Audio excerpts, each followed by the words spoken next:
Hello viewer, we are going to generate a design, then have a structure and just there, and also make the new shape.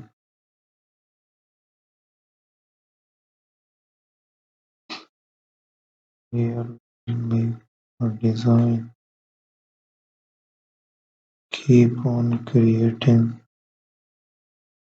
the structure, also generated. Thank you for watching my video.